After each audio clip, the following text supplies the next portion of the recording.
रख हौसला वो मंजर भी आएगा, प्यासे के पास चलकर समंदर भी आएगा। थक कर ना बैठे मंजिल के मुसाफिर, मंजिल भी मिलेगी और मिलने का मज़ा भी आएगा, और मिलने का मज़ा भी आएगा। तो जय हिंद साथियों, आज राजस्थान हाईकोर्ट एलडीसी 2023 के लिए राजस्थान जीके की सिलेक्शन वाली क्लास लेकर आ चुके हैं। तो सभी के सभी विद्यार्थी जल्द से जल्द वही क्लास को ज्वाइन कर लीजिए और इस क्लास को लाइक शेयर भी कर दीजिए, और चैनल पर नए हैं तो चैनल को जल्द से जल्द सब्सक्राइब कर दीजिए।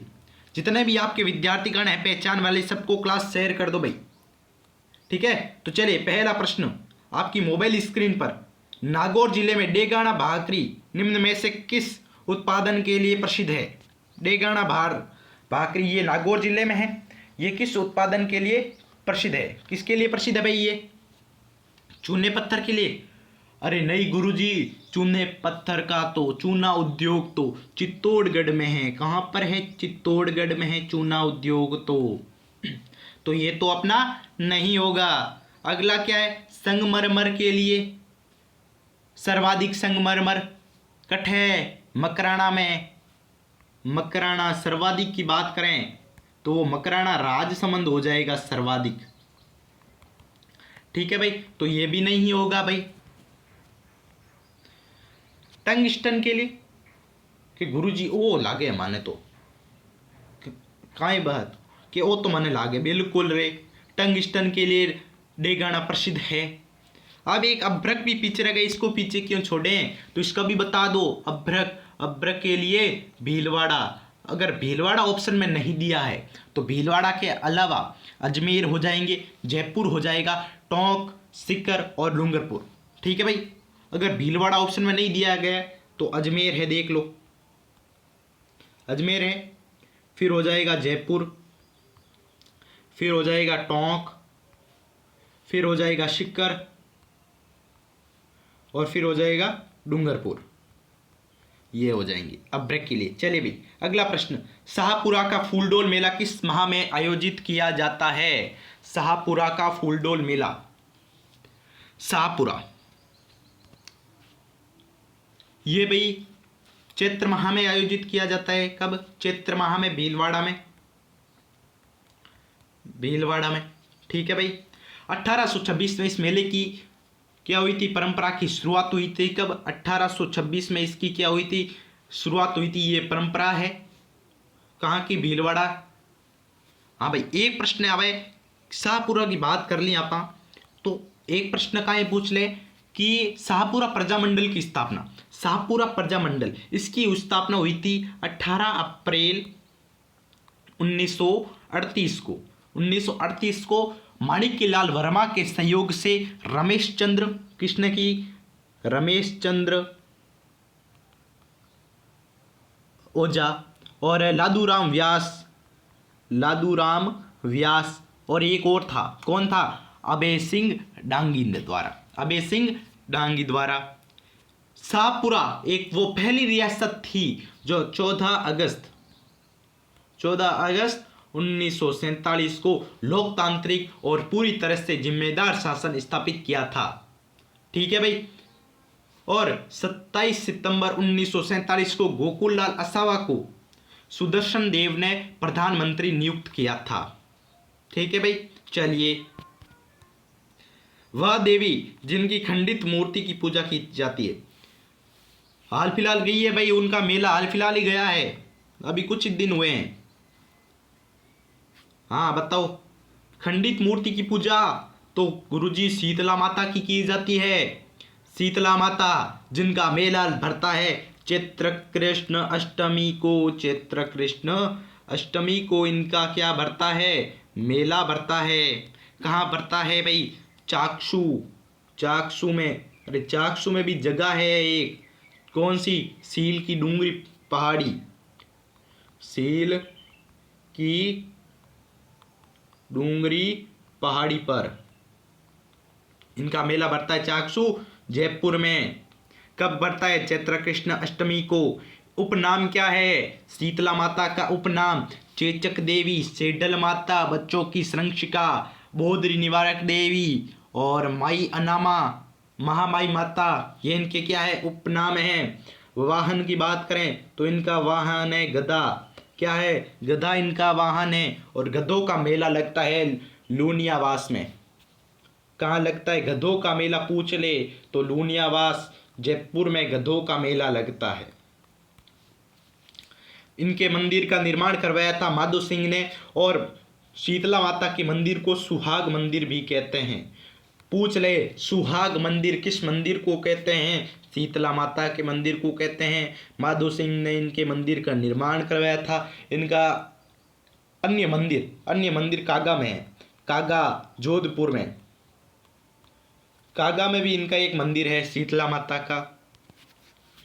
और इनके थान होते हैं खेजड़ी के नीचे। इनके पुजारी होते हैं जो कुम्हार होते हैं। इनका प्रतीक होता है दीपक।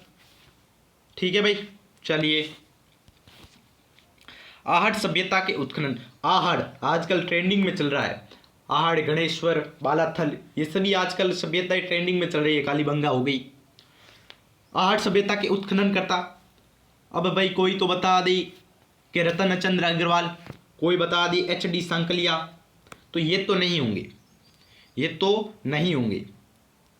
देखिए आहड़ सभ्यता सर्वप्रथम, यहाँ पर सर्वप्रथम की बात कर रहा है तो सर्वप्रथम हो जाएंगे 1953 में। 1953 में अक्षय कीर्ति व्यास ने सर्वप्रथम आहड़ सभ्यता की खोज की या उत्खनन किया।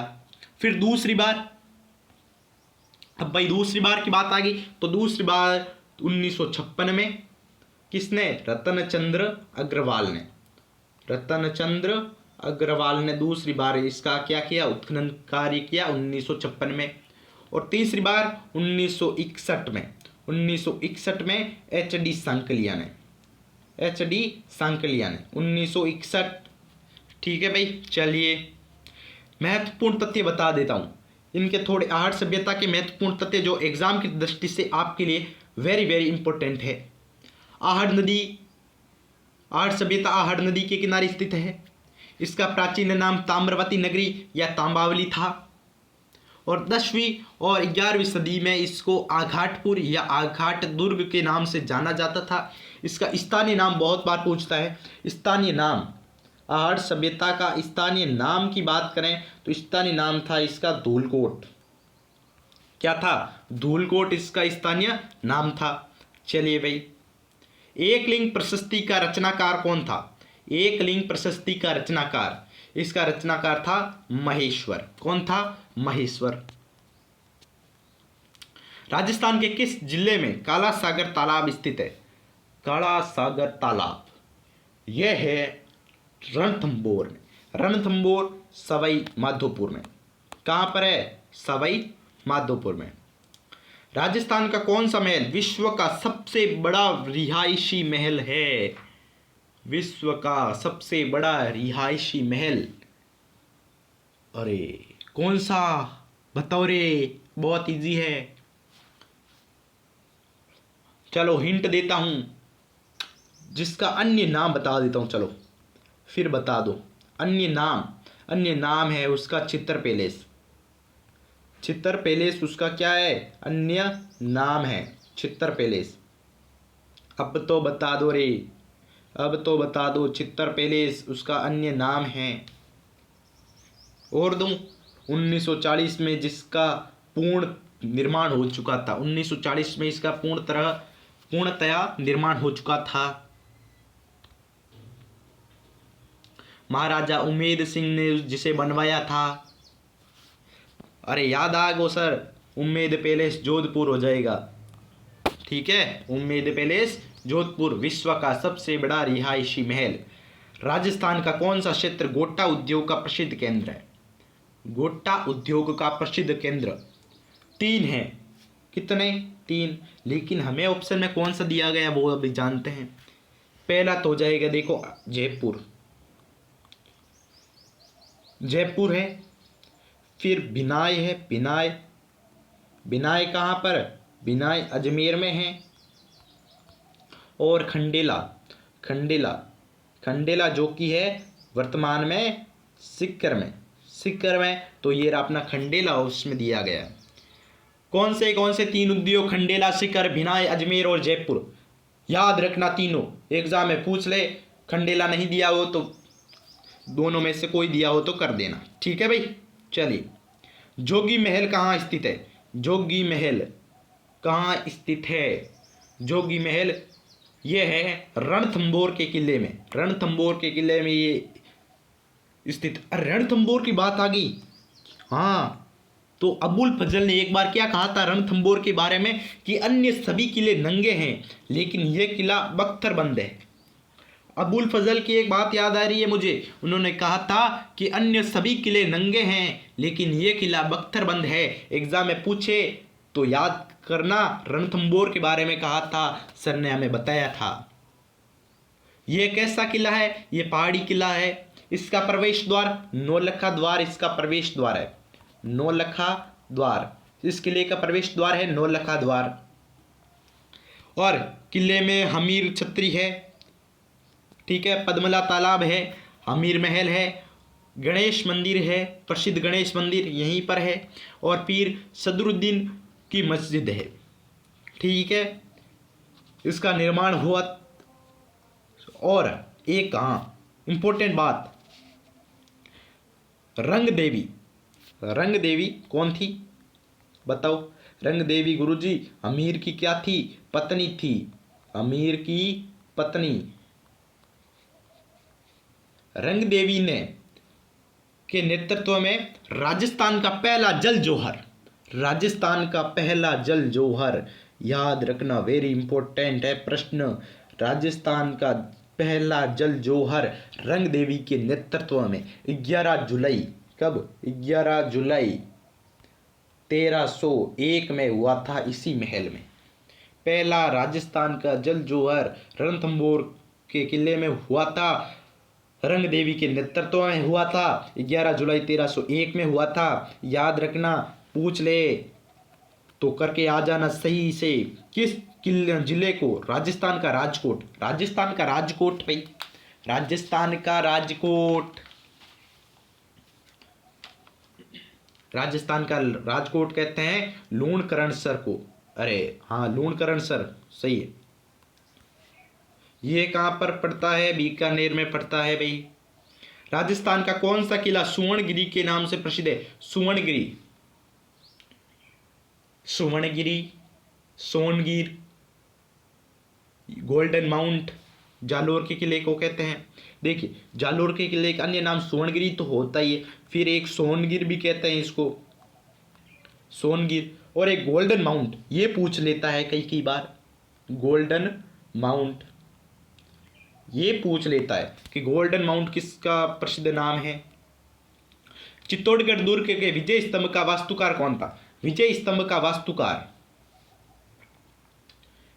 इसके वास्तुकार कौन थे? देखिए, विजय स्तंभ इसका निर्माण करवाया था 1440 से 48 के मध्य राणा कुंभा ने। किसने करवाया? निर्माण की बात करें तो कुंभा ने करवाया था 1440 से 48 के मध्य।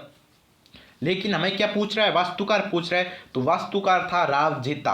कौन था? रावजेता। रावजेता इसका क्या था? वास्तुकार था। अब यह जीत का प्रतिनिधि है, और जब कुंभा ने महमूद खिलजी को हराया था तब इसका निर्माण करवाया था। इसके अन्य नाम है कीर्ति स्तंभ,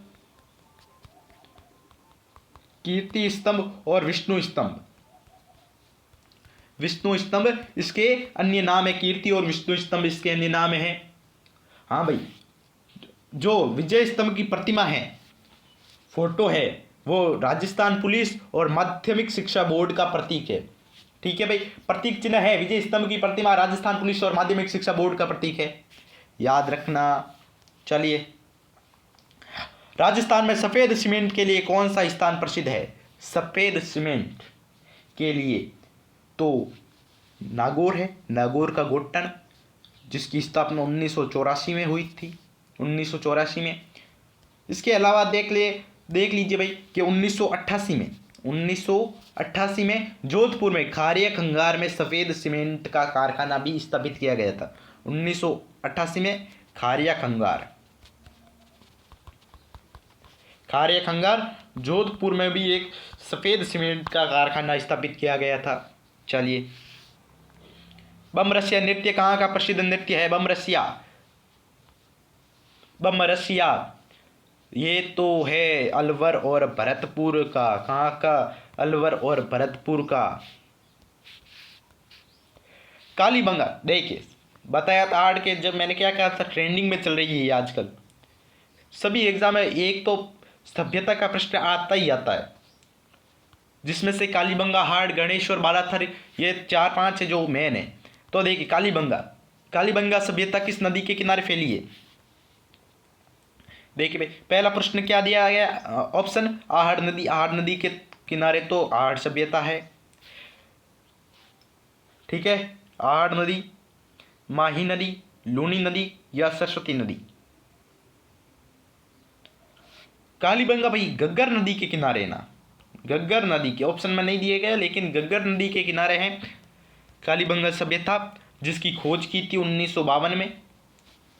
अमलानंद घोष ने इसकी खोज की थी। किसने? अमलानंद घोष ने इसकी क्या की थी? खोज की थी। फिर 1961 से 69 के मध्य बीके थापर और बीबी लाल ने इसका क्या किया था? उत्खनन कार्य किया था 1961 से 69 के मध्य। नैणसीरी ख्यात किस भाषा में लिखी है? नैणसीरी ख्यात, मुहणोत नैणसी ने लिखी है नैणसीरी ख्यात। मुहणोत नैणसी की रचना है नैणसीरी ख्यात। ये भाई राजस्थानी भाषा में लिखी हुई है। इनकी एक प्रमुख रचना और है जो एग्जाम में पूछता है, मारवाड़ परगनारी विगत।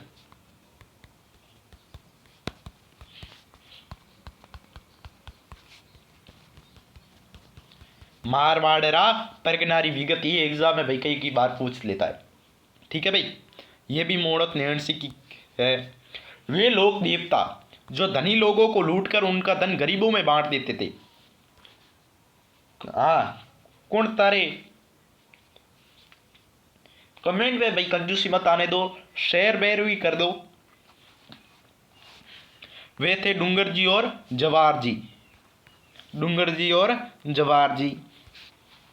पन्नालाल बारूपाल कैनाल के जल का स्रोत है। इसके जल का स्रोत क्या है भाई? हरिके बांध। कौन सा बांध? हरिके बांध। राग मंजरी के रचयिता कौन है? राग मंजरी के रचयिता पुंडरीक विट्ठल। कौन है? पुंडरीक विट्ठल। इनमें से कौन बिजोलिया किसान आंदोलन से जुड़े हुए थे? बिजोलिया किसान आंदोलन, हाँ भाई बताओ। देखिए बिजोलिया किसान आंदोलन 1897 में शुरू हुआ था। 1897 में ये शुरू हुआ था साधु सीताराम दास द्वारा, ठीक है भाई। इसका 1897 से 1916 तक नेतृत्व किया था सीताराम दास ने। फिर बाद में 1916 से इसकी बागडोर किसने संभाली थी? विजय सिंह पथिक ने संभाली थी। और विजय सिंह पथिक के समीप तलवार बंदई कर को लगा दिया गया था। जागीरदारों ने तलवार बंदई का कर किसानों पर लगा दिया गया था। किसके जब विजय सिंह पथिक बने थे। फिर 1901 भाई प्रश्न है कि 1917 में विजय सिंह पथिक द्वारा ऊपरमाल पंचायत बोर्ड की स्थापना की गई थी, जिसका अध्यक्ष बनाया गया था मन्नाजी पटेल को, ठीक है भाई। विजय सिंह पथिक को राष्ट्रीय यात्री की उपाधि किसने दी? ये प्रश्न भी बनता है। तो इनको ये उपाधि दी थी महात्मा गांधी जी ने।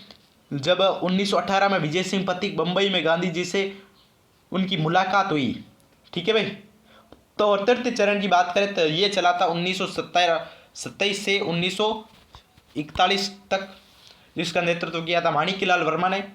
और 1941 में माणिक्यलाल वर्मा और मेवाड़ के प्रधानमंत्री सर टी विजय राघवाचार्य के मध्य एक समझौता हुआ, जिसके अंतर्गत किसानों की मांगे मान ली गई और 44 वर्षों तक ये आंदोलन चला। सबसे लंबा 44 वर्षों तक ये आंदोलन चला गया था, ठीक है भाई। लेकिन यहाँ पर हमें आंदोलन से जुड़े हुए तो राम नारायण चौधरी जुड़े हुए थे। कौन थे? राम नारायण चौधरी। पतंग महोत्सव कहाँ मनाया जाता है? पतंग महोत्सव ये हर साल जनवरी में मनाया जाता है। जनवरी में ये मनाया जाता है राजस्थान में 14 जनवरी को, खासकर 14 जनवरी को ये मकर संक्रांति के दिन मनाया जाता है। ये मनाया जाता है जयपुर में। कहाँ पर? जयपुर में। बाबू महाराज का मेला किस जिले में भरता है? बाबू महाराज का मेला ये भरता है धौलपुर में। कहाँ पर? धौलपुर में भरता है भाद्रपद शुक्ल द्वितीया को। भाद्रपद शुक्ल द्वितीय को ये मेला भरता है धौलपुर में। मोटड़े की पगड़ी पहनी जाती है। मोटड़े की पगड़ी बहुत अच्छा है। देख प्रश्न, मोटड़े की पगड़ी ये बंजारा जनजाति द्वारा पहनी जाती है। किसके द्वारा? बंजारों द्वारा। ये भाई पहनी जाती है विवाह के उत्सव पर, और होली के अवसर पर पहनी जाती है छपाई वाली पगड़ी। कौन सी? होली के अवसर पर छपाई वाली पगड़ी।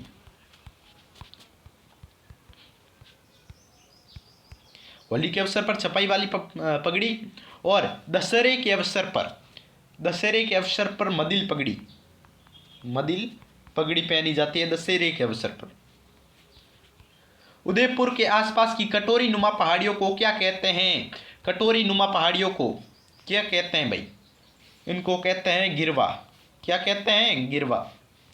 निम्न में से कौन सा किला जौहर स्थल के लिए प्रसिद्ध है? जौहर स्थल के लिए प्रसिद्ध है कौन सा हो जाएगा? चित्तौड़गढ़। ठीक है। निम्न में से कौन सा गढ़ सुलक्षणगढ़ के नाम से जाना जाता है? वो प्रश्न अभी देखिए, एक प्रश्न अभी पूछा गया था एग्जाम में, एलडीसी की एग्जाम में, क्या कौन सा गढ़? सज्जनगढ़। उसमें क्या पूछ लिया गया था? सज्जनगढ़। और मैंने पिछली क्लासों में पढ़ाया भी है कितनी बार, आपको याद हो तो मैंने कितनी बार आपको पढ़ाया है भाई। एक जैसे नौ महल, याद है? एक जैसे नौ महल किस नदी के, किस महल में स्थित है एक जैसे नौ महल? ठीक है भाई। तो इसका क्या हो जाएगा? इसका नाहरगढ़ हो जाएगा। नाहरगढ़ क्या हो जाएगा? नाहरगढ़, जिसको सुलक्षणगढ़ के नाम से भी जाना जाता है, सज्जनगढ़ के नाम से भी जाना जाता है। ठीक है। एक जैसे नौ महल भी इसी दुर्ग में है। चलिए, बिंदोरी नृत्य कहाँ का प्रसिद्ध नृत्य है?